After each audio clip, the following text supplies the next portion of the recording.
throughout the nation and around the globe.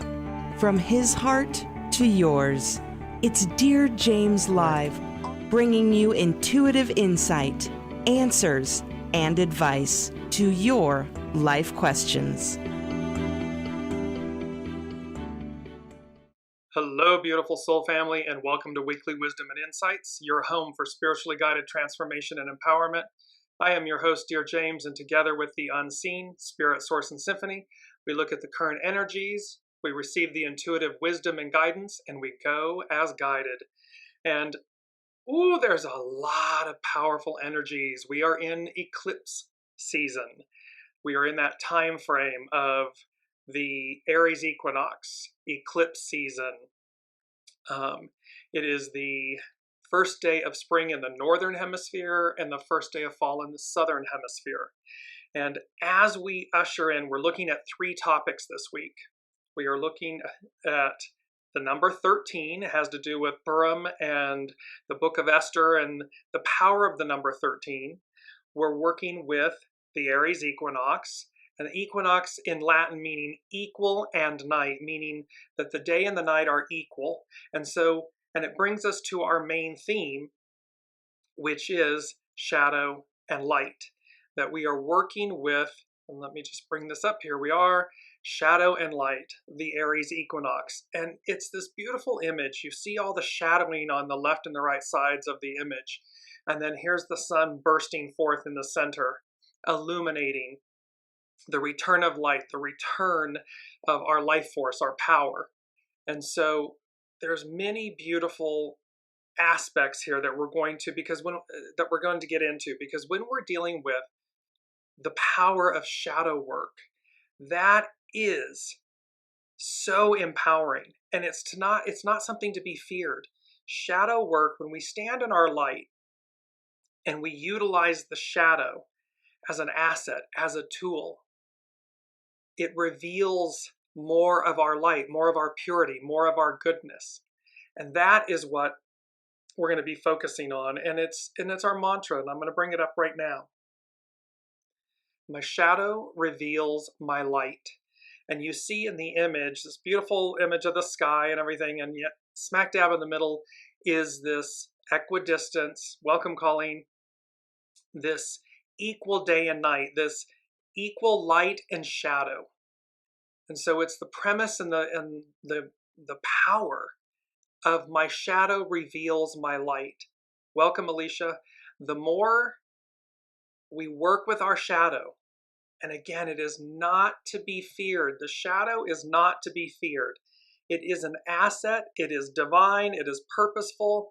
And when we do shadow work, and this is the Aries Equinox, equal day and night, the return of the light, it's to utilize our shadow in the most empowering way, to not be afraid to look at it, because it's there for us. It's there revealing more of our light aspect, our wholeness, our truth, our authenticity. So you'll see how all of this comes together. Welcome, Olivia. You will see how this all comes together. And we're going to start out with our astrological, nope, actually we're going to go to main energies. So let's look at the main energies. And this is very fascinating. So we have the number 3 all month long, difficult beginnings, persevere. So this part of persevering, we are entering a new era, a new age, a new time. And so it may be challenging and difficult, but it's to persevere. 20, we've had this a lot. It's that beautiful image of the owl, the 20, the all-seeing eye, and the eternal wisdom. I'm just bringing it up. There's the owl, the all-seeing eye, this golden wisdom, divine wisdom and knowledge. So we have that as the 20, and then it's an 8-year all year long, so it's uniting and unite, coming together. So remember, bringing the shadow and the light together within. So it is to unify, so that when we're unified internally, individually, we unify and unite collectively. Then we have 13, so our number 13. And by the way, last week was a number 13. It was actually the 13th of March. Today on the 20th of March, the 3, the 20, and the 8 becomes a 13. So we have this theme of 13. And last week, the unseen said, nope, not yet. You're going to do it this coming week. And so that's what we did. And so we're going to address the number 13 this week. And then the 1 and the 3, of course, becomes youthful folly. So the interesting thing about the 3, the 20, and the 8 in the I Ching, hexagram 3, hexagram 20, and hexagram 8, they all share the exact same hidden influence. It's 23, split apart, regenerate. And so there's this aspect that all 3 of these, very powerful, are saying to us, we're splitting apart from the old. We're splitting apart from the aspects, the shadow aspects of ourselves. Anything, the masks, the labels, the identities, the relationships, the burdens, the things that we have been unwilling to look at. There's Pluto in Aquarius. We're bringing this up, the underbelly of everything, so that we'll release it. We'll split apart from it. And all 3 of these hexagrams share that hidden influence. And then all 3 of these hexagrams have their underlining cause is empowerment. On hexagram 3, it's the cauldron. We have everything we need, the cauldron, the stew, how we bring everything together. But it's to refine us. In hexagram 20, the underlining cause is great power, invigorate. It's to empower us. It's to invigorate us. It's enthusiasm. It's yes, we can. Yes, I can. In number 8, hexagram 8, its underlining cause is great possessing. That we possess this greatness, this divinity within us, and that it's to shine that light. So you can see that these 3 are very powerful. And then with hexagram 13, it's about fellowship, socialize. It's coming to meet, encounter. It's coming to meet our soul self, our divine selves, our maker, our creator. It's seeing our reflection and how we encounter that experience. And its underlining causes, army, correct discipline. It means that we have legions, armies, angels, the unseen. We have earth angels and the unseen as this legions, this army of angels and assistants. And it's to use and utilize it with correct discipline. It is not to run roughshod over others and to oppress and suppress and all this. It's about correct discipline. And then number 4 is youthful folly, try again.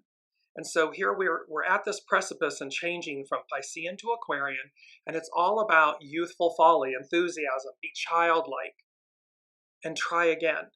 Because its hidden influence is return, go back. And the unseen has said to us for a while, we're going back to where we began, but an octave higher. So we're going to have an elevated ability to see, to be. And it's about going back, and then its underlining cause is 49, molting, transform. And you'll see, so shadow and light work, and we're talking, you'll see here as well, we have baptism by fire, we have the phoenix. So this molting, so as to transform.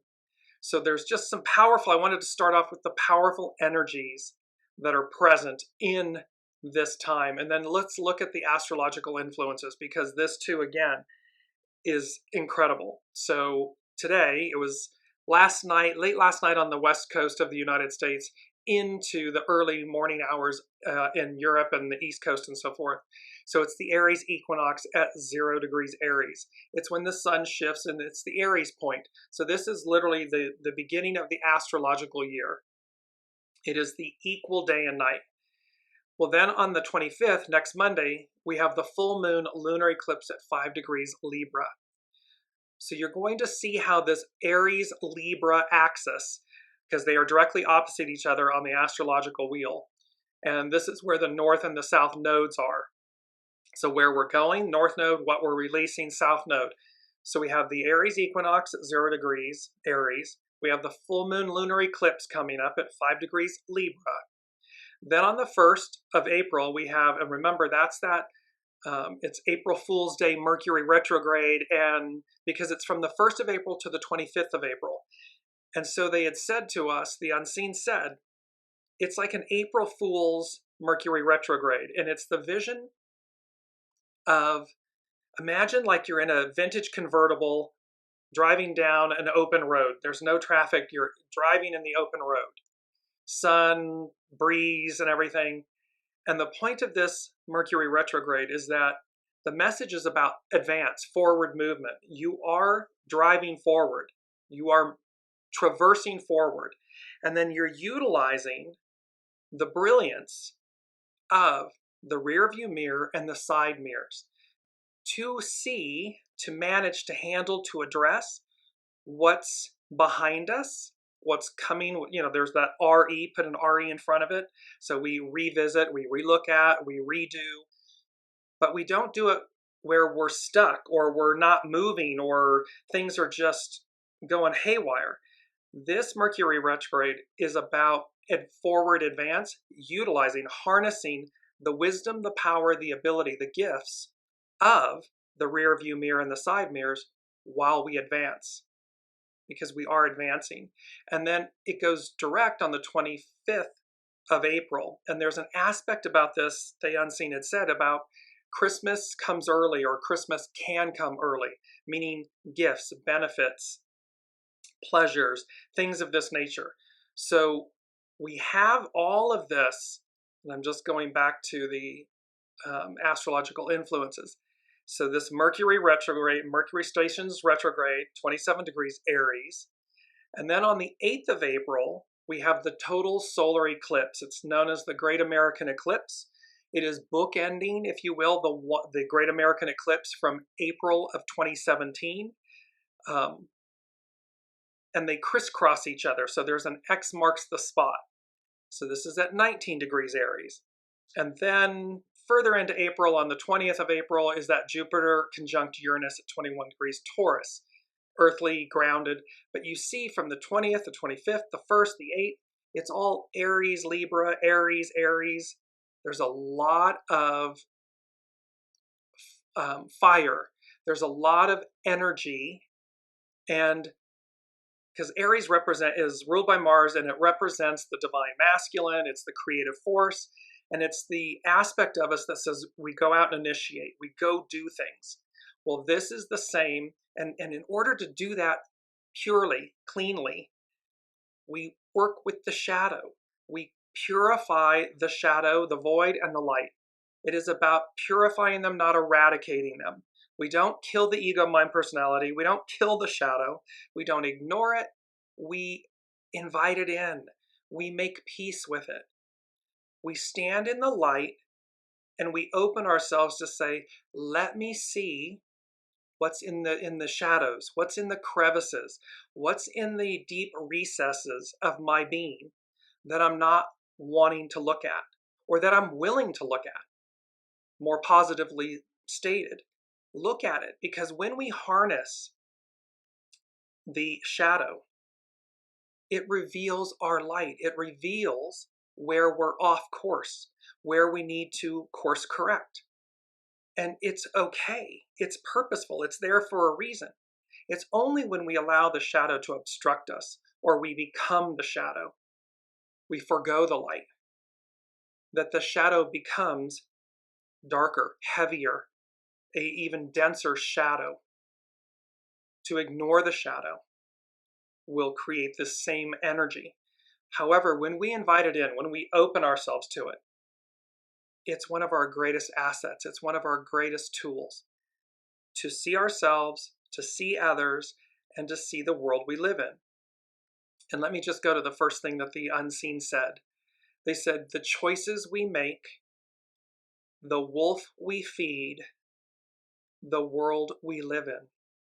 And so this is a point, because it's the equinox. It is the Aries equinox. It is this equal day and night. It is about purifying them. And so it's about the choices we make, the wolf we feed, the world we live in. And that is both individually.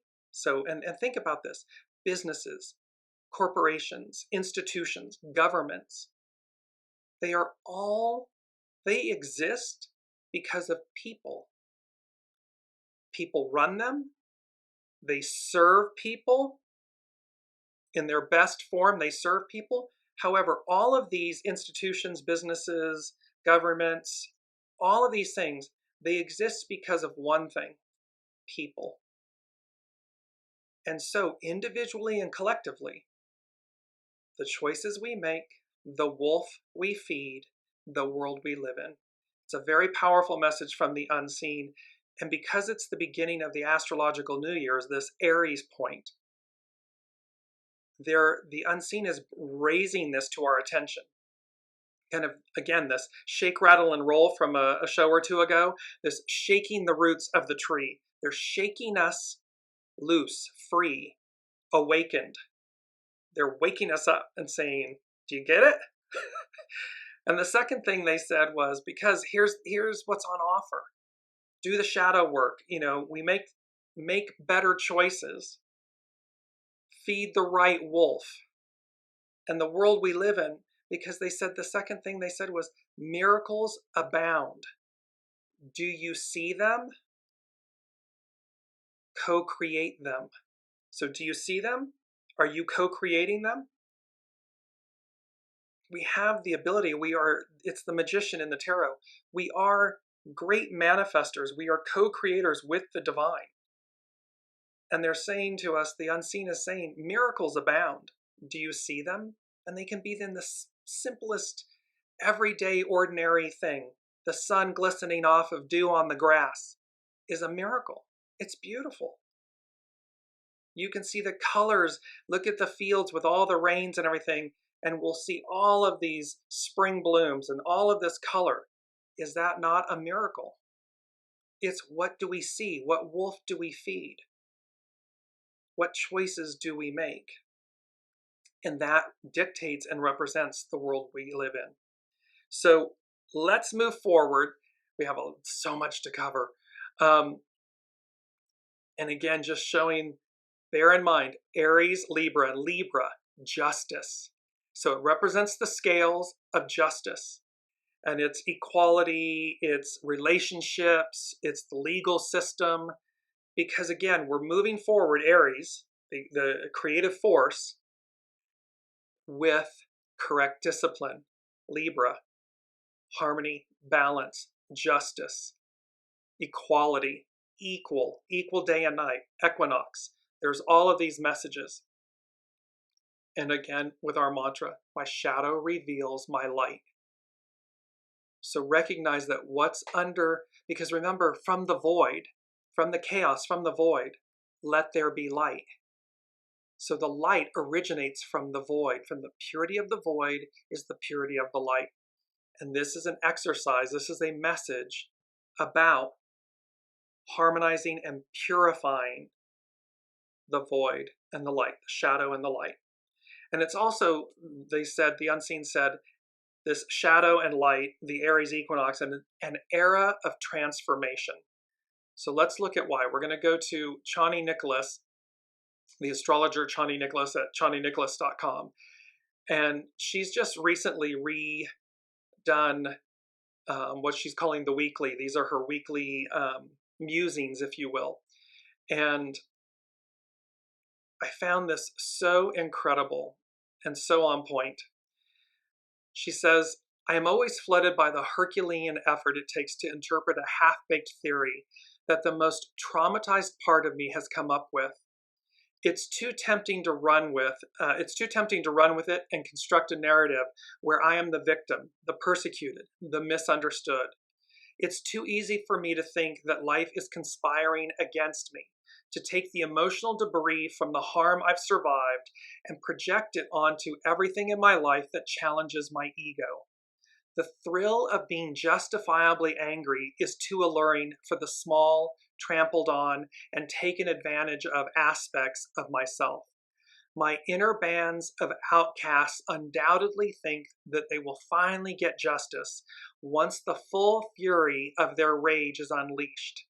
She's literally speaking to justice, Libra, fury, Aries, creative force, and this shadow work, this victimhood, that it's too easy to reside in our victimhood.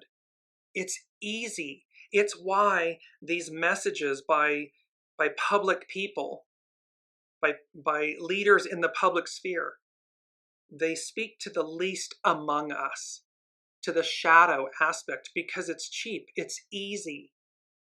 It speaks to the diminished. It speaks to the trampled upon. It speaks to the part of us that feels diminished. It's the shadow. However, it's the peace, she goes on to say, once I have gone down that diluted path of worst case scenarios, it takes an Olympic level of psychological labor to reel myself back in, to figure out what is leading me to this torrent of terrible ideas, to ask myself, and this is so powerful, because she is literally saying, here's the work that must be done, and it's Herculean at times, but it is the aspect and the work that saves you, because then you're standing in your light, working with your shadow. So she says to ask myself, what am I feeling and why? What was the incident that got me here? Is my feeling a proportionate response to this event? And if not, what is the situation reminding me of? But that is only if I can gather the good sense to do so. See, this requires more of us to stand in our light and work with the shadow, to not be the victim, to see that everything is happening for us. Requires more of us. To do anything less than that is cheap and easy. It is so cheap and easy. It's the least among us. It is the least conscious among us. And it means that you abdicate your responsibility and your empowerment, your sovereignty. It's cheap and easy. You just throw it over and follow the crowd. And that goes with number 4. Number 4 from the unseen. I heard monkey see, monkey do. And they said, beware of monkey see, monkey do. And this phrase, and it's number 4, it's foundational. This monkey see, monkey do, the act of imitation, usually with limited knowledge and or concern for the consequences. So it's to act or to imitate with limited knowledge. We have invested nothing, just cheap and easy. So we have limited knowledge and or concern for the consequences. We're not invested. We're not thinking about what the outcome is. We're not thinking about how it will affect myself, my family, my community, my business, because it's just cheap and easy. It's lazy. And here, Chani Nicholas, the astrologer, is saying, no, I've got to do the Herculean work. I've got to have the good sense to do so. She goes on to say, it's an exhausting foray into my own shadowlands, but the alternative is so much worse. When I don't do this parsing out, when she doesn't do this work, I end up acting out in situations that are as humiliating as they are antithetical to everything that I say I am and want. When we say we want a better world, when we say we want equanimity and fairness and kindness and peace and a world, well, when we act antithetical to that, it undermines it all. It completely is the opposite of what we're saying we want. Unfortunately, she says, I am not alone in needing to consistently do this work. This is the work each of us must do. And there are too few doing this kind of psychological mining at all. Because it requires the depth of character and ability to see ourselves. Not what someone else is doing, but what we are doing. What are the choices we make, the wolf we feed, the world we live in? She goes on to say, psychiatrist and psychoanalyst Carl Jung termed this part of us our shadow. He taught that understanding the marginalized, maligned, and socially unacceptable aspects of ourselves opens us to the very medicine we need. See, my shadow reveals my light. It is the exact medicine we need because it is revealing the light. In his words, The shadow is the invincible saurian tail that man still drags behind him. Carefully amputated, it becomes the healing serpent of the mysteries. Enter eclipse season. On March 19th, yesterday into today, Aries season arrives, and with it, so does the next eclipse cycle. The ancients believed that an eclipse was caused by a giant dragon, and remember, this is the year of the wood dragon. In Chinese astrology, it's the year of the wood dragon. So a giant dragon that either swallowed the luminary, obscured, or swiped it away with its saurian tail. As the sun ventures through the initiatory fire sign of Aries over the course of the next month, we'll experience 2 eclipses. A lunar eclipse, full moon. Eclipse is on Monday the 25th, next Monday, and a total solar eclipse, new moon, in Aries on April 8th. Eclipses usually occur in pairs every 6 months. They are moments that speak to the personal and collective shadow work we are in need of doing. We are in need of doing this work. We want a better world. We want a better self. We want a better company, institution, government, business. We've got to do the shadow work. They mirror times of great and swift change, events that alter the scape of our lives and world or reveal what's hidden. In the tarot, this is like eclipses are associated with the tower. They're tower moments. Thunder, shock and awe, tower moments. And they don't have to be, tower moments don't have to be negative. They never are. The tower in the tarot, people kind of, repel from it. But again, it's like shadow work. Are we repelling from ourselves? Are we repelling, avoiding, procrastinating, obstructing the growth we need and want? Well, if we want it, there's a tower moment. We want to advance, there's a tower moment. And the tower moment can be simply stepping forward. We can be proactive about it. It does not have to be, hellfire and brimstone and all of a sudden the cosmic 2x4 is coming out and we're being whacked with it. That's because we're reacting. It's reactionary. We're not doing what we're guided to do. So be proactive about this. Eclipses are proactive. It's moving us forward. It's eclipsing things out of our lives so that we have space. We move things in to advance, to renew, to continue. Johnny Nicholas goes on to say, they mirror times of great and swift change, events that alter the shape of our lives and world and reveal what's hidden. They also give us a heads up that our conscious, socially celebrated self is most likely about to be swallowed up by our own inner dragons. So any illusions, ego, mind, personality, masks, labels, identities, illusions, stories, and scripts, they get swallowed up. They get eclipsed out. They get eaten by the dragon, the tower. The work of eclipse season is deep and often harrowing, but it's also transformative and ultimately healing. Just before the sun enters Aries on March 18th, Mercury will make a conjunction to the North Node in the same sign. The North Node, where we're going, Mercury, the messenger to the gods. Our ego mind, our inner personal planet, the way we communicate and so forth. So these two are going to conjunct each other in Aries.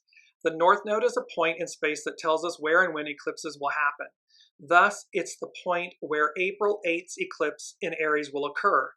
The North Node was thought of as the aforementioned rapacious head of the dragon by the ancients. And because Mercury is a micro-megaphone, when it collides with the North Node, it will announce some of the upcoming themes of that eclipse. Mercury will also be entering what we call its pre-retrograde shadow. There's always a shadow, so the first is when it stations retrograde. 2 weeks prior, 10 to 14 days prior, and 10 to 14 days after is what we call the shadow. It will station retrograde on April 1st and move all the way back to this point. And I love this. She says, so much shadow, so little time.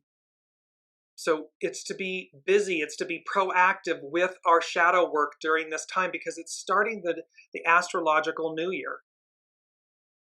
On March 20th, today, the day after the sun enters Aries, Mercury will go on to make a conjunction with Chiron, the minor planet often referred to as the wounded healer.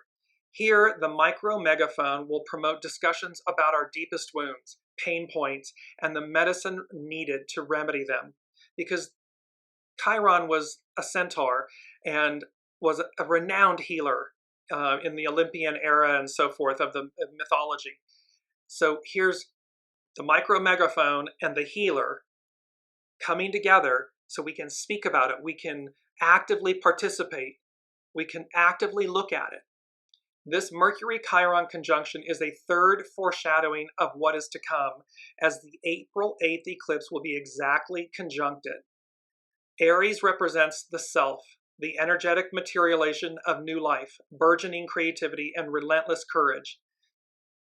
At its best, this fire sign is bold, brazen, individuated, and self-assured, perpetually and enthusiastically emerging anew. It is the creative force. At its worst, it sees everyone as an enemy. It wants only to win, to conquer, and to dominate. It burns bridges and hope, and it torches all reason and any attempt at reconciliation. This is when the shadow of the ego-mind personality of this Aries, this creative force, divine masculine, becomes so corrupted, so overshadowed, burdened, that it destroys. This eclipse season is here to teach us that we all have the potential to be both sides of the coin. Which wolf are you feeding? To quote Carl Jung again, Chani Nicholas goes on to say, to confront a person with his shadow is to show him his own light. Once one has experienced a few times what it is like to stand judgingly between the opposites, one begins to understand what is meant by the self. Anyone who perceives their shadow and their light simultaneously sees themselves from two sides and thus gets in the middle. See, it's the inner work, the soul self, and the ego-mind personality self. So we get in between so we're able to see, but we do so by standing in the light. Stand in our soul selves and be able to say, oh yes, I can see where I know what I want. I know the goodness that I want and that I am. And I can also see where I've gone astray, my shadow. Now allow me to harness my shadow to reveal my light. She goes on to say, the last eclipse season was in October of 2023, and this one is tied to it.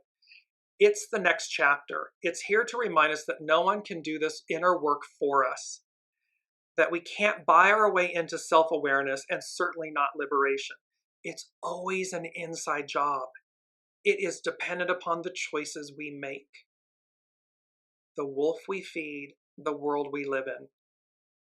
That once we do engage with our shadows, once we can recognize them and refuse to project them onto imagined persecutors or externalized villains, we can more easily interrupt how they show up systemically. See, she's speaking here to the fact that it's too easy to blame others. It's too easy to diminish and divide and say it's them and they're your problem. There's so many examples of this where, again, leaders, politicians, they all want to divide because it's cheap and easy. Yet, when we stand in our light, we don't look outward to blame others. We look inwardly to resolve our own shadow, our own deficiencies, our own fears, so that we don't project them onto others. We don't demonize others. We don't dehumanize others. We are all children of God, children of the light. And, do unto others as you would have do unto you. It's not hard. It's not hard to be kind to others. It's a choice. It's not hard to lift ourselves up to do better. We just have to do the works. We just have to be willing to do it. She closes with,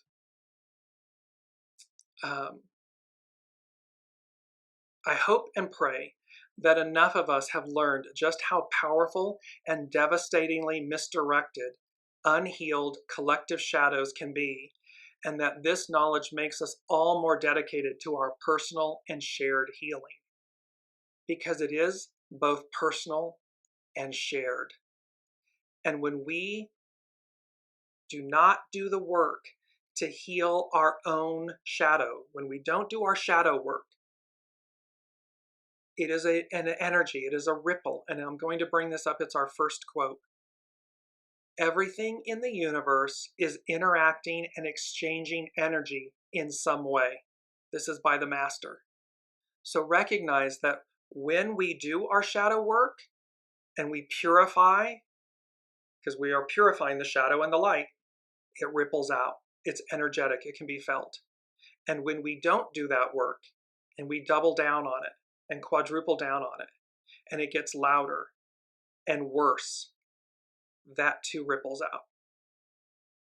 Because everything in the universe is interacting and exchanging energy in some way. Very powerful.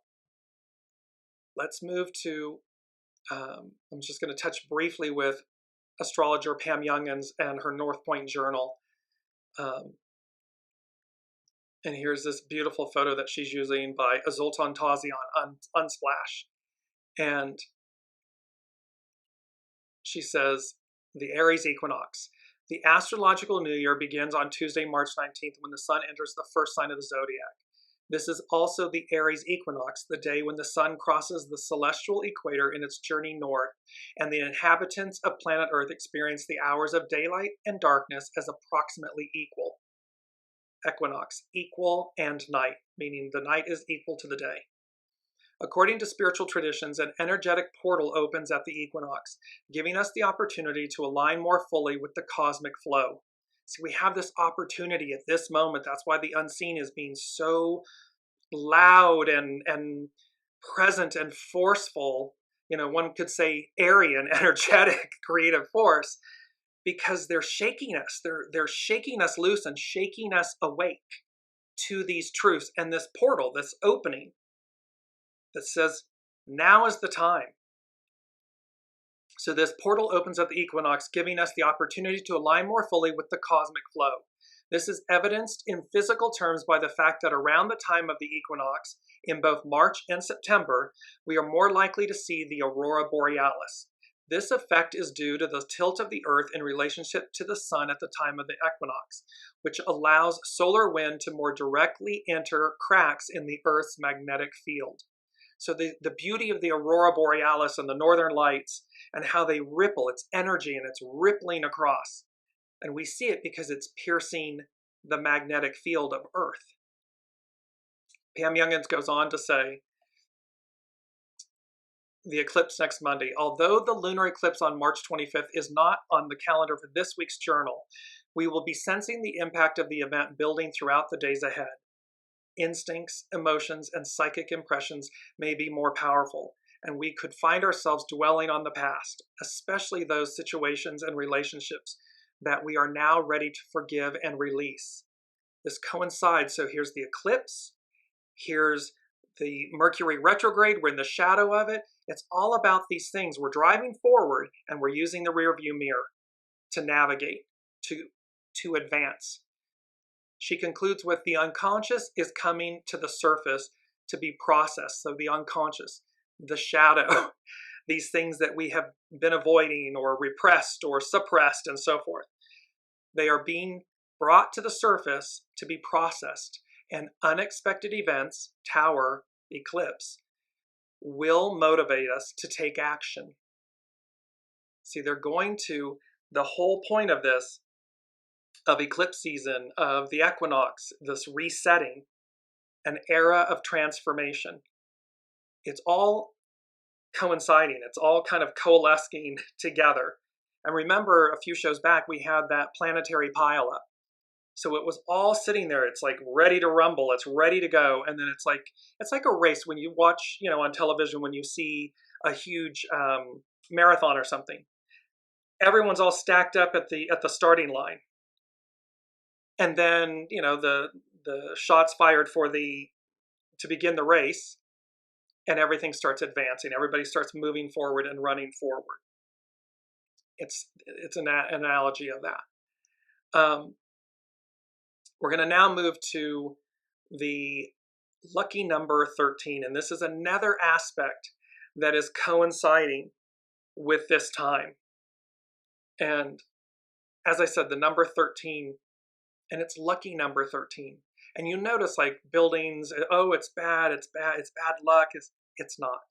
It's one of the most treasured numbers, prized numbers.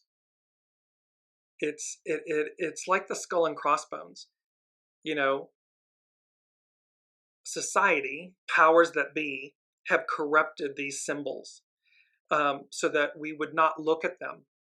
See, we would avoid them. We would turn away from them so that we would not actually see their innate divinity, their truth. And when you stop and think about this, there's many examples. 12 apostles, and yet there's Master Jesus, 13. King Arthur, and there's variations of this, but typically there's 12 Knights of the Round Table and King Arthur, 13. There are 12 sons, 12 tribes of Israel, who are the sons of Jacob, the father, 13.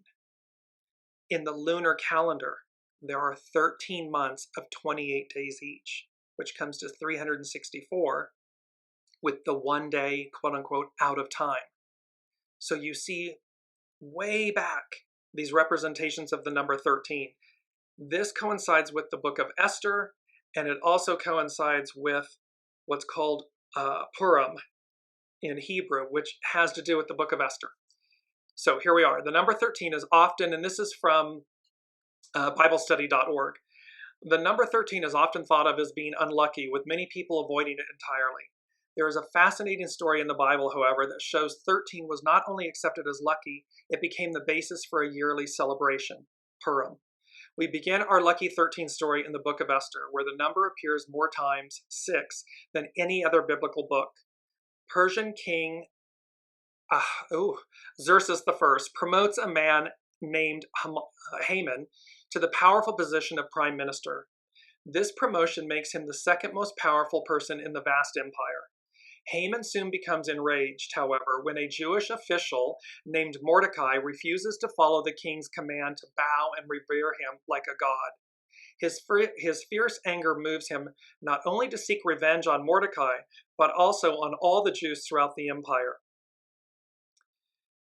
Haman's lucky day. Haman hatches a plan to convince the king that the Jews are worthless lawbreakers who deserve total annihilation.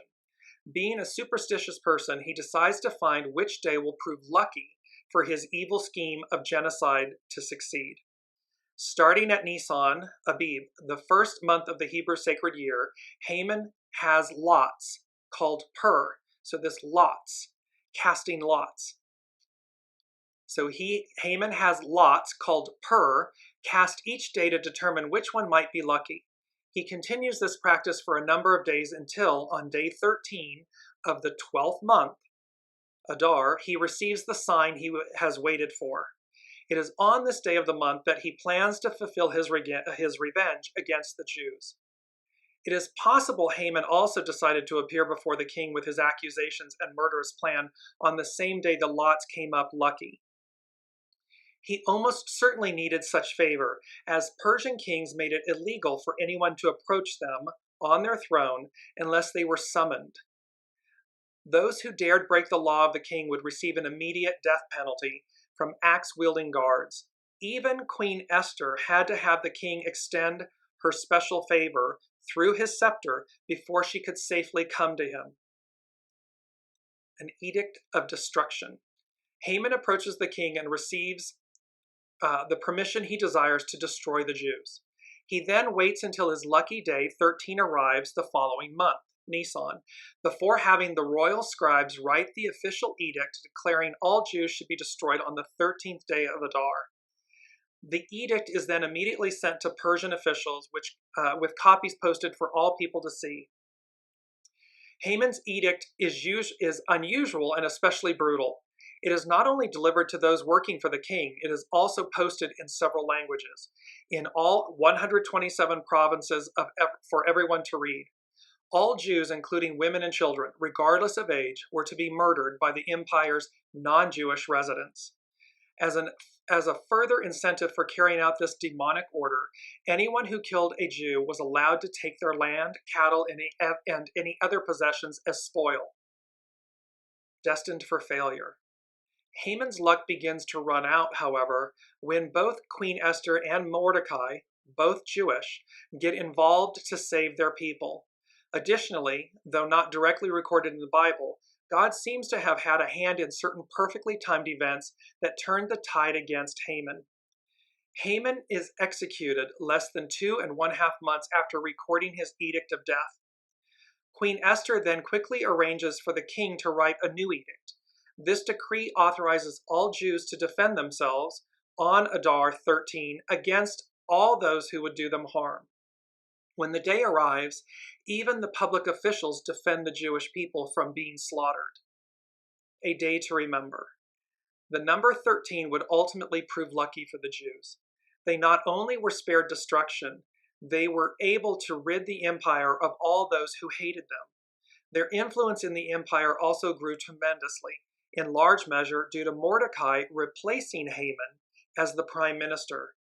Mordecai is also given control of Haman's vast wealth, which in today's money was worth more than $150 million. Every year, starting at sunset on Adar 13, Jews celebrate their deliverance on Purim. Purim is this Saturday the 23rd into Sunday the 24th. It's right in this equinox time, this renewal, an era of transformation, of restoration.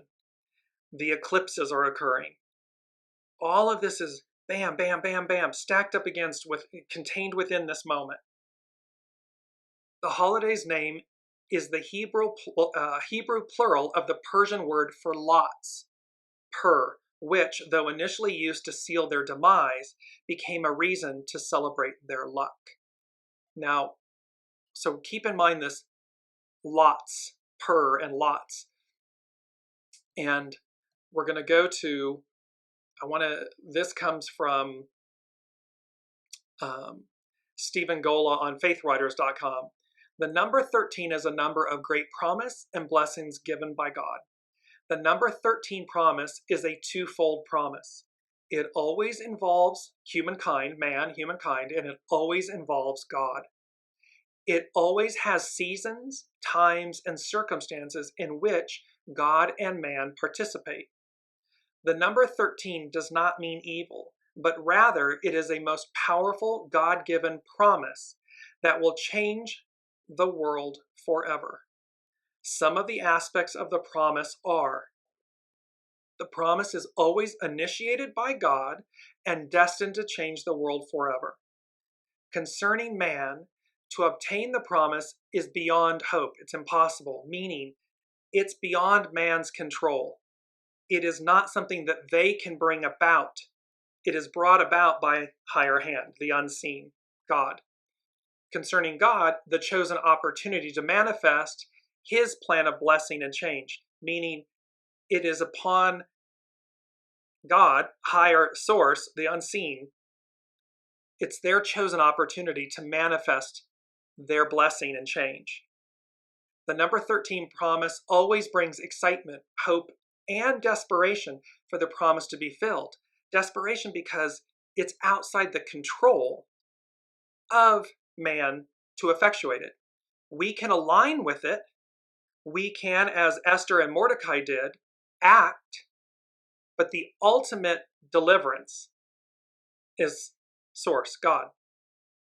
And lastly, the number 13 promise is always presented in the presence of unfavorable circumstances, a death notice, though in time, the circumstances will give way to the birth of the promise, and thereby this reversal, this deliverance from.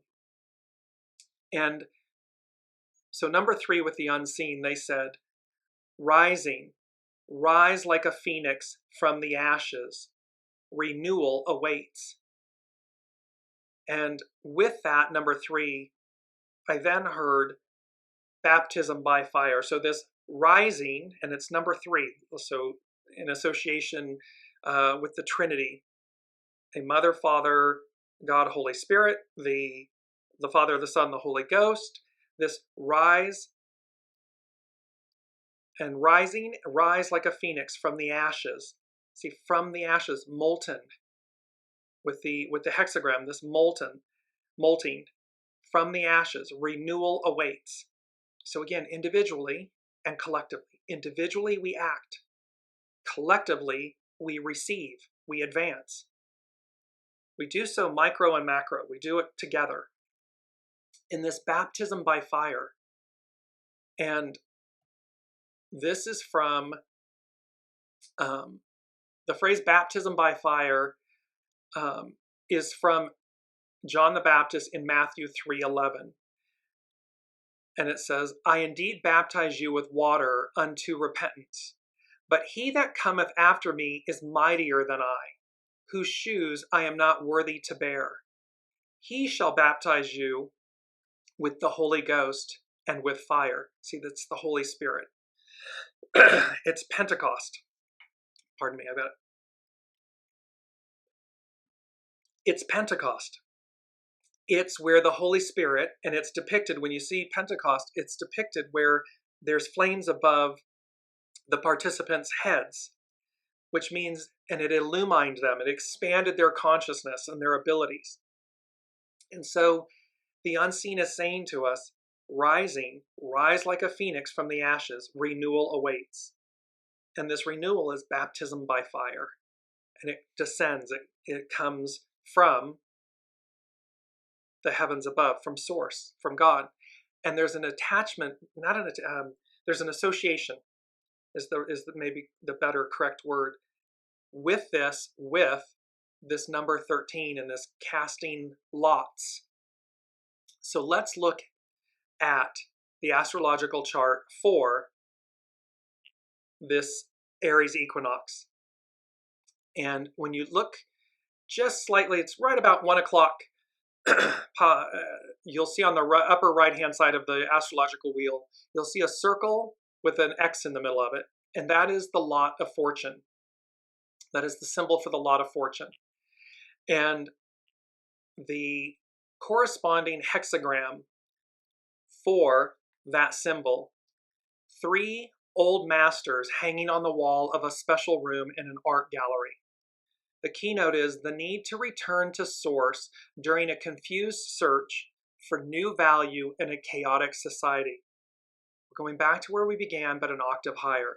It's this return, this need to return to source during a confused search for new value in a chaotic society. We are releasing the old. We're doing the shadow work of the Piscean patriarchal era. There's Pluto assisting us, bringing up all of the goo, all of the underbelly for us to look at, to bring into the light, to purge. There are always moments which focus our minds on the longing to reground ourselves in the great achievements of the past. The number 3 suggests completeness. Esoteric traditions speak of the threefold soul, or of 3 fundamental rays of power, of love-wisdom, and of intelligence in action. Meditation, in its deepest sense, is a return to source, an attempt to re-identify oneself with one's archetypal essence of being, our purest authentic self, our soul self, which is triune in manifestation.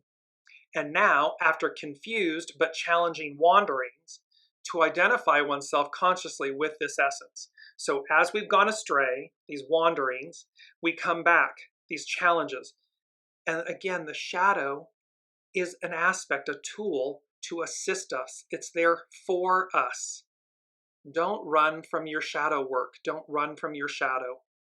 Face it, embrace it, harness it to empower you, to purify you. The finer forms of one's culture provide the means to do this. The great moments of the collective past become an inspiration for new, yet sound beginnings. The seed of tomorrow salutes the seed of yesteryear. At this stage, it is suggested that in the process of transfiguration, the presence of the greatest moments of the past is called upon, as Moses and Elijah were invoked in Jesus' transfiguration. So remember, he goes up on the Mount of Transfiguration, And at his transfiguration, his illumination, baptism by fire, his rainbow light body, two of the greats, Moses and Elijah, appear before those that are assembled. The seed of the new day depends upon the seed of yesteryear for an experience of the cyclic continuity of spirit. This is the basis for the institutionalized ideal of apostolic succession, the Guru Ampara, an uninterrupted change of gurus of Indian tradition. So it's our birthright. It's our baptism by fire. It is our apostolic succession, our advance, our moving forward. And all of these things are converging. We're going to move to Venus now on the chart. Men traveling a narrow path seeking illumination. The capacity inherent in every individual to seek at whatever cost entrance to a transcendent realm of reality. See, we're traversing a narrow path, seeking illumination, deliverance, and the capacity inherent in each of us to seek it at whatever cost, this entrance to this reality. The ideal becomes the new reality. This symbol refers to the ancient and eternal symbol of the path of discipleship. The greatness of humankind is that they can always be greater. They can always be more. And see, this is where that speaking to the least among us, because they want us diminished. They want to keep you down. They want to keep you burdened, enslaved, dumb. But we can always, the greatness of humankind is that we can always be greater. We can always be more. And the belief deeply rooted in their inner nature that if they fulfill or when they fulfill the necessary conditions, they can find elder brothers and sisters, those who have come before us, the unseen, those in our lives, who have already attained a higher level of consciousness and will transfer their attainment and light to them. The path is always open to the pure in heart, the mentally aware, the conqueror of emotions, shadow work, and the spiritually self-mobilized. So it's always open to the pure of heart, the mentally aware. I'm consciously aware. I'm going as guided. I'm doing so with correct discipline.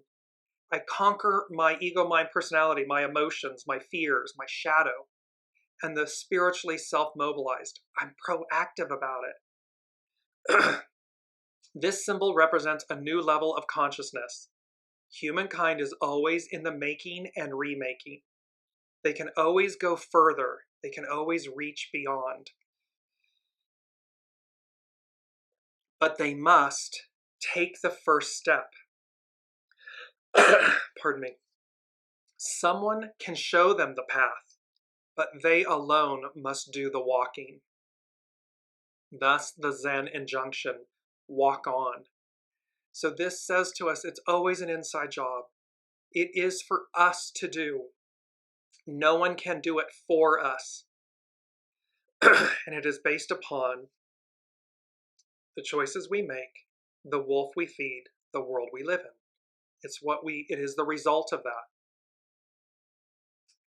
Last but not least, pardon me, y'all, my throat is acting up here.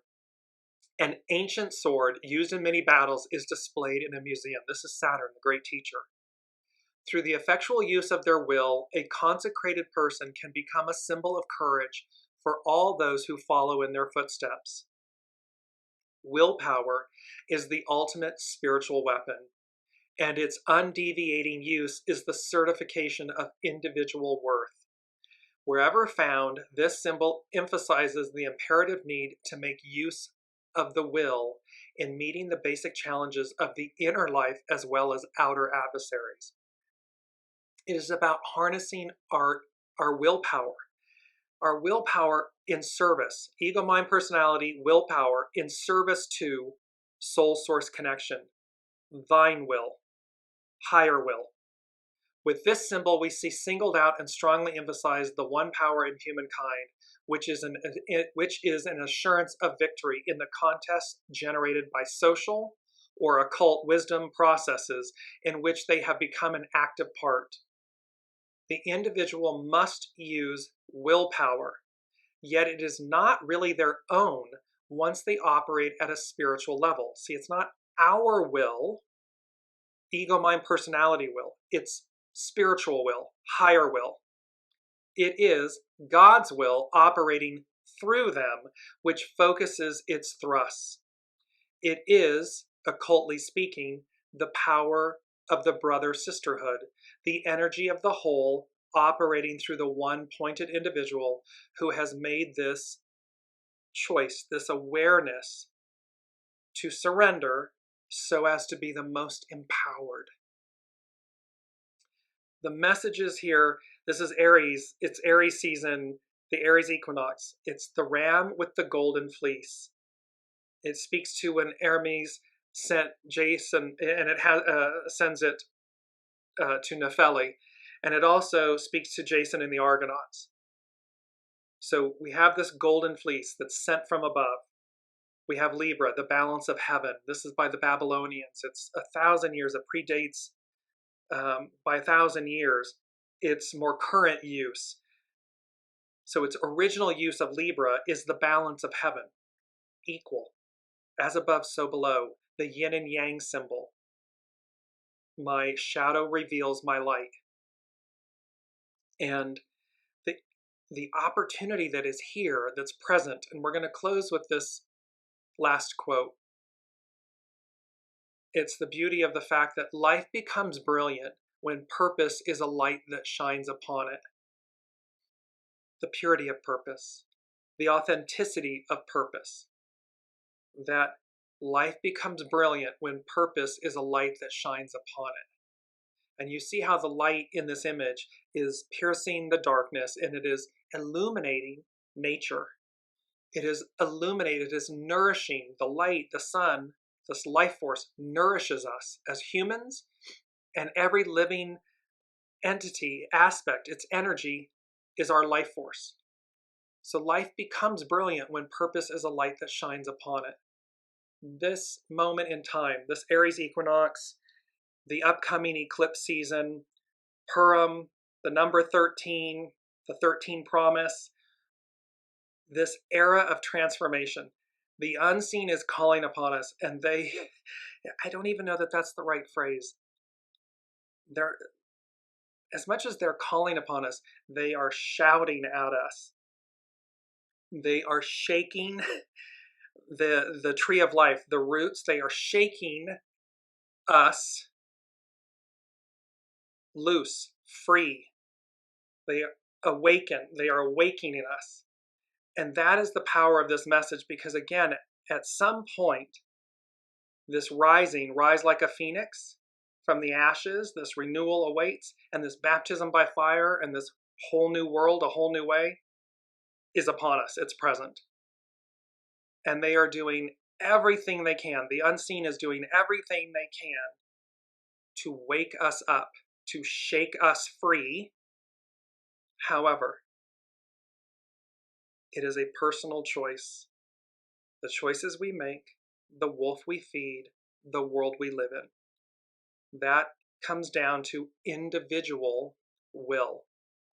Is your individual will aligned with thine will, with higher will, higher mind? Or are you walking the path of the unconscious, of what's cheap and easy? Because it asks nothing of you. For me, it's not a question.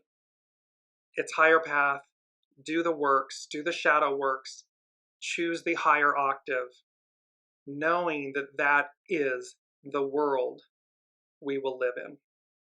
Until next week, thank you all so much for your presence, on this journey each week of the show, and just for everything that you contribute, your energies. We are all connected, and your energies are magnificent and beautiful. So harness the power of this moment and this opportunity, this Aries Equinox, this eclipse season, this number 13 promise, all of these aspects, PURIM, lots, harness all of this power to advance in a way that literally sets you free, liberates you from the past, from the shadows, the darkness. All right, until then, I will see you next week. Be well. You've been listening to Dear James Live. Gain intuitive insight, answers, and advice to your life questions and so much more by tuning in next week and visiting DearJames.com.